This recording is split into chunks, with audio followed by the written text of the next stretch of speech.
Nung unang kita ko po sa kanya, may mga sugat-sugat po ang katawan. So naabutan mo, nung bagong pasok ka, naabutan mo na meron mga pasa. Opo. Pero hindi pa siya bulag nung araw. Hindi pa po. Nakakakita pa siya ng dalawa niya mata. Opo. Totoo? Oo. Meron ka bang nasaksihan na pambubugbog ng amo nyo dito kay Aling LV? Meron po. Ikaw mismo? Oo. Sinasabi dito ni Dodong sa kanyang sinumpang salaysay na isa ka sa inuutusan nitong amo na saktan si Manang LV. Inuutusan po ako pero di ko po ginagawa.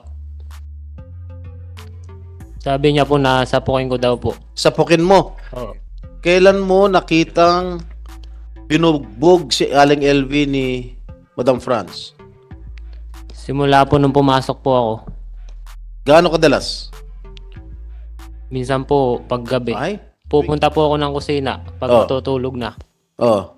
Kita ko po binubugbog po siya. Paano siya binubugbog? Pwede mo bang demonstrate paano niya binubugbog? Yung, Kunwari ikaw si Aling France, si Madam France. yung sinisipa-sipa po. Hmm. Tapos sinasapok ko yung ulo. Walang instrumento, walang ibang instrumento. Wala po. Gaano kadalas? Araw-araw, gabi-gabi? Paggabi po, pag minsan mainit po ang ulo. Bakit mainit ang ulo niya? Di ko po alam eh. Tuwing kailan mainit ang ulo niya? Gabi-gabi? Minsan po, pag ano. So ibig mo sabihin, halos gabi-gabi, sinusuntok niya si Manang LV. Tama po ba ako? Ha? Opo. Kailan mo unang nasaksihan ng sinasabi mong pananakit, panggugulpit, pangmamaltrato kay LV ng pamilya? Ruiz, lalong-lalo na yung kanyang babaeng amo. Mo daw unang nakita. Pero before that, with the indulgence of my colleagues here, pwede ka ba tumayo dito para ituro sa mga miyembro ng committee ito kung sino yung tinutukoy mo na amo mo na nanakit kay Manang LV? Pwede kang tumayo. The committee would like to acknowledge the arrival and presence of Senator De La Rosa, also an esteemed member of this committee. Sa kwartong ito, pwede mo bang ituro kung sino yung amo mo? Dalawa o isa na nanakit kay Manang LV? Pwede kang tumingin sa kaliwa, sa kanan, kung naririto. Nagbamata mo? Pwede ka lumapit. Halika, lumapit ka na lang.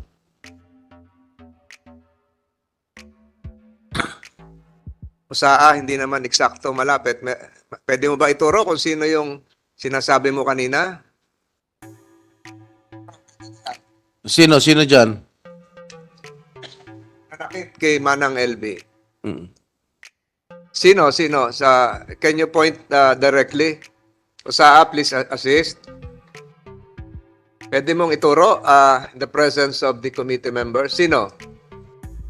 The committee secretariat is directed to reflect in the records of these proceedings that alias Dodong has just pointed to a woman resource person whose nameplate indicates Mrs. Franz Garcia Ruiz. Isa lang, Dodong?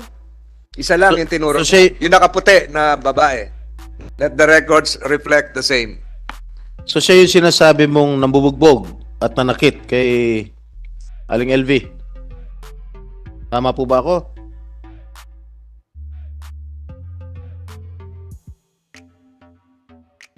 Sin mo na yung iyong face mask.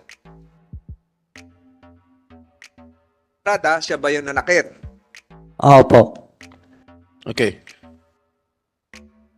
Kasi merong sinasabi si Mrs. Ruiz noong nakaraang hearing na kaya nabulag si LV ay dahil sa pananakit ng kanyang kasamahan sa trabaho. Totoo ba ito? At isa ka ba sa tinutukoy ni Mrs. Ruiz na di umano'y nambugbog kay LV? Opo. Anong opo? Ikaw ba nang bugbog kay LB? Hindi po. Hindi. Siguraduhin mo. Ipka. Kasi tanong ni Senator Estrada. Isa-isa ko lang yung tanong ha. Sinasabi ni Mrs. Ruiz, Kaya daw nabulag si LB, Manang LB, ay dahil ginulpe ng mga kasamahan nyo rin sa trabaho. Kasama ka ba doon? Ikaw ba yon ng gulpe? Hindi po. Sino nang gulpe? Different po. Yung tinuro mo kanina. Opo. Siya lang ang gulpe. Wala naman wala kang ibang kasamahan na nanggulpe Wala po. kay LV. Ha? Wala po. Ang sinasabi din niya, so ibig sabihin nagsisinungaling si Ginang France sa lahat ng mga sinasabi niya, sa lahat ng mga ipinahayag na noong nakaraang pandinig. Opo. Nagsisinungaling siya. Kasi ang sabi ni Ginang France na sino ba may gusto? May nag-away kayo, ikaw, tsaka hindi ko alam kung ikaw, tsaka si Manang LV dahil may gusto ka kay LV. Wala po. Ha? Yun Wala. ang sinabi niyang yun ang ipinahayag niya noong nakaraang pandinig. Wala naman po eh. Hindi, kahit kailan hindi kayo nag-away. Wala po. Hindi kami nag-away po. Kahit kailan. Aling LV. Kahit kailan hindi ba kayo nag-away ni Dodong o ni JM? Hindi po. Kahit kailan. Apo. May gusto ka ba kay Dodong? Wala po. May gusto sa'yo si Dodong? Wala rin po. Wala. So lahat ng mga ipinahayag ni Ginang France Ruiz ay pawang kasinungalingan. Totoo ba yun? Opo, totoo po. Hindi po totoo. Gumagawa lang siya ng istorya na si Dodong ang nanakit sa'yo. Hindi po. Hindi po yan totoo. Si Ate France po talaga nananakit. Siya lang. Opo. Yung asawa. Hindi. Paglasing lang po. Ano ginagawa sa'yo ng paglasing yung lalaking amo mo? Naninipa po. Sa kanisipa, anong parte ng katawan? Buong katawan ko po. Pati muka. Opo. Pati muka, sinisipa ka. Sinusuntok po. Sinusuntok ka sa muka. Nung lalaki. Opo. Ano gamit? Kamao lang niya o meron instrumento na hawak? Kamay lang po. Kamay niya. Opo. Gaano kalakas yung suntok? Malakas po. Kasi lakas ng suntok ni Manny Pacquiao? Opo. Ha? Opo. Matutulog ka na nun. Hindi ka na mabubuhay nun. Ilang beses kayo sinusuntok? Paglasing po siya. Ilang beses sa isang linggo pag nakainom? Pag may gusto lang po niya. Pag gustong uminom. Pag gustong uminom, gaano kadalas yun? Gabi-gabi po. Gabi-gabi? O di araw-araw kang minamaltrato, sinusuntok, kung gabi-gabi siya nakainom? Minsan po hindi. Pag may sumpong lang po si kuya. Pag mainit ang ulo. Pag mainit ang ulo. Opo. So sa buong sinusuntok ka sa muka, Opo. Buong katawan ko nga po. buong katawan. Opo. Okay, si Aling LV, anong ginagamit na instrumento sa inyo? Nino po. Yung si France, yung babae, Kamay lang po. walang instrumento ginagamit. Wala po. Yung nung pumunta kayo sa CR, sa Inodoro, ano ba? Inano ba yung mukha mo sa Inodoro? Opo. Si Ate Lublog. France po yun. Ano ginawa? Sinubsob po niya po ako Sinubsob sa niya? bowl. Tapos, Tapos po inuuntog po sa dingding ng CR. yung ulo ninyo. Opo. Anong sinabi nyo? Nagmakaawa ba kayo? Sabi ko po, tama na te, tama na. Ano, Tuloy pa rin po siya. tuloy-tuloy pa rin. Opo. Ilang minuto kang ginaganon sa CR? Marami na po. No, sa isang pangyayari. Sa CR po. Kaya nga, sa isang pangyayari sa CR, So katagal. gaano katagal? Kung sinusubsub yung mukha mo o inuuntog yung ulo mo sa dingding, Yung pong sub sa bowl, parang 5 minuto po. o yung paguntog sa dingding, Wala pong tigil. Hanggang dumugo po yung ulo ko. Yung dumugo na po yung ulo ko, dali-dali po niya binuksan yung gripo at sabi niya, maligo ka na LB, maligo ka na. ganun ka walang hiya, ha? Ha? Walang awat, walang puso. Opo. Kung totoo man ang sinasabi nyo. Opo, totoo po. Okay. Estrada, if I may interject. Nung sinusuntok ka, meron sing-sing yung amo mo. Wala po. Walang sing-sing. can we ask Mrs. Franz Garcia Ruiz to please raise her both hands para makita ko lang kung may singsing. Wala siyang singsing. So, kamao lang talaga. Salamat. Ang sabi ni Ginang Franz, ikaw daw ang pumapasok sa kwarto ni JM. Hindi po totoo yun. Si JM ito yung isa, no? Isa witness. JM, totoo ba pinapasok ni LV sa kwarto? Hindi po. Kahit kailan? Hindi po. Ikaw ba may gusto kay LV o vice versa? Wala po. Wala. So pawang kasinungalingan natin sinasabi na hayag ni Ginang Franz sa nakarang pandinig. Apo. Sigurado ka walang hindi ka pumapasok sa o hindi pumapasok si Aling LV sa kwarto mo. Hindi po. Okay, nung pumasok, kailan ka pumasok, kailan ka nagtrabaho kay Aling LV? Ay kay Aling Franz, kay Madam Franz. 2001 po. Ay, 2021. Sino nauna sa inyo ni Manang LV? Si Ate LB po. Nung pumasok ka, ano itsura ni Manang LV? Malibag po eh. Ano? Malibag po. Ano to? Madumi. Apo. Malib. Okay. Siguro ang tinatanong ni ang tutumbukin ni Senator Estrada, yun bang sitwasyon ngayon ni Manang LB at nung unang nakita mo pareho? Nung unang kita ko po sa kanya, may mga sugat-sugat po ang katawan.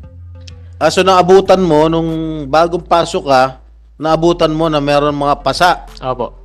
mga sugat Apo. sa kanyang katawan. Ano parte ng katawan? Sa mukha ba? Sa braso ba? Sa binti? Sa mukha po dibdib? tsaka Sa likod? sa leg. Ha? Sa mukha po tsaka sa leg tsaka sa Sa kamay. mukha.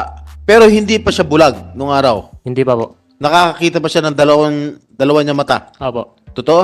Oo. Okay, hindi ka ba nagtangkang magtanong sa kanya, o Aling LB, bakit ganyan na itsura mo? Bakit malibag? Hindi po. Bakit?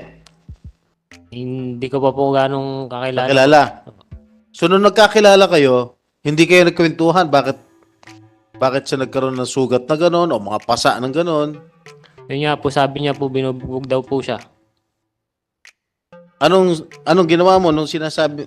Meron ka bang nasaksihan na pambubugbog ng amo nyo dito kay Aling LB? Meron po. Ikaw mismo? Oo. Mr. Chair, pwede ba kasi Senator Tulfo is Jinggoy. recognized. since kausap mo naman itong si JM, kasi nakita ko dito sa sinumpang salaysay, isa ka sa mga inutusan. Si Dodong. Saan ba si JM? Okay nga, ikaw JM, diba?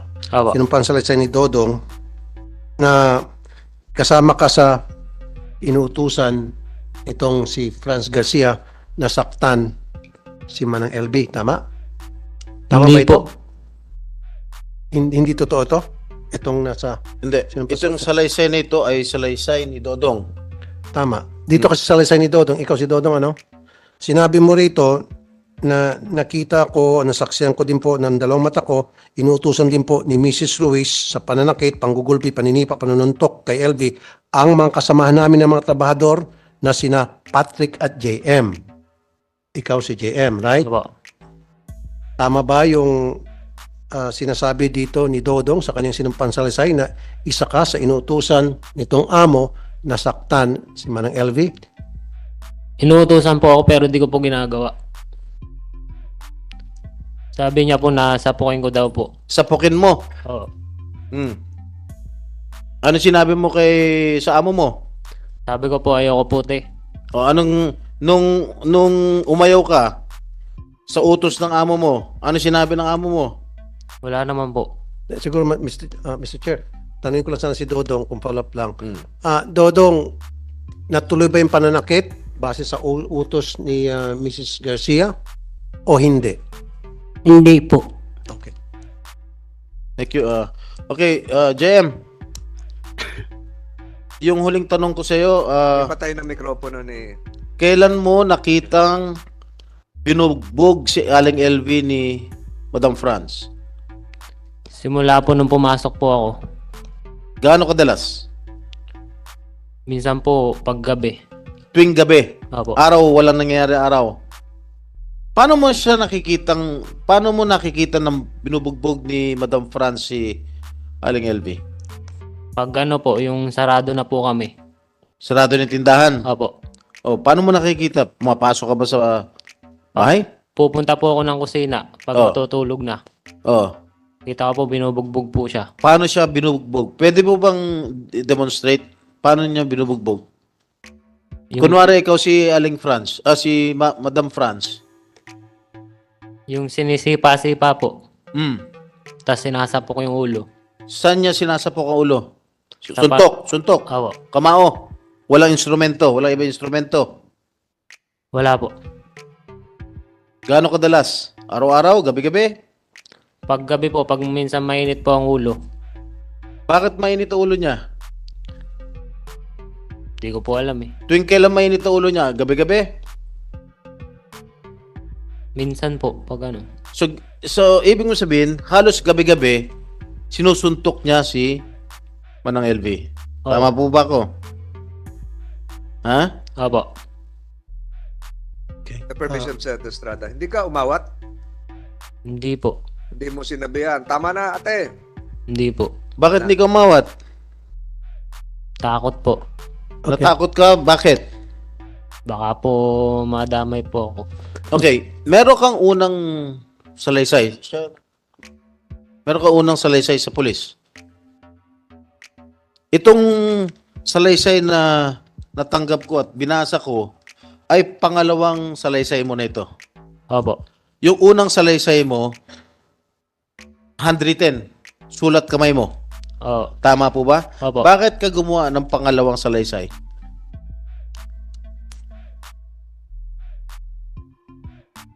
At binabawi mo yung unang salaysay mo.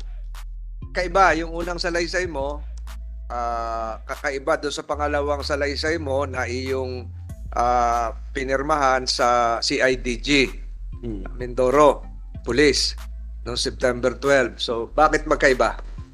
Nung una, ang tanong ni Senator Estrada, parang pinagtatanggol mo si Mrs. France Ruiz. Yung pangalawa, iba na yung sinasabi mo. Yung una bang ginawa mo ay may nagturo sa'yo. Meron po. Sino? Si Ate Franz po. Perma ka. Opo. Saan nangyari? Sa tindahan niya po. Wala kang kopya ng unang salaysay dahil wala kaming kopya rito. Wala po. Anong inilahad mo sa unang salaysay mo? Nailagay ko daw po na si Ate LB napasok po sa kwarto ko. Na pumasok si Aling LV sa kwarto mo. Opo. Oh. Tapos, Tsaka po yung naglalagay po nung kalawang sa heater. naglalagay ng kalawang sa Heater. heater. Opo. Oh, tapos, Tapos ako daw po ang sabing may gawa nung pag sa mata niya po. ano? Yung pagsapok sa mata niya po. Pagsandok sa mata? Pagsapok po. Pagsapok sa mata, oh. Ano pa? Tsaka yung pong pagsunog ng washing. Pagsunog ng Washing po. washing machine. Oo. Ano pa? Lahat yan ay tinuro siya ni Franz. Opo. Ano pa? Meron pa raw naglalagay ng buhok, Opo. pubic hair, sa pagkain. Totoo ba? Siya Hindi. nagdikta nun. Opo. Siya po. Totoo bang meron nilalagay si Aling LV? Wala po. Ano pa?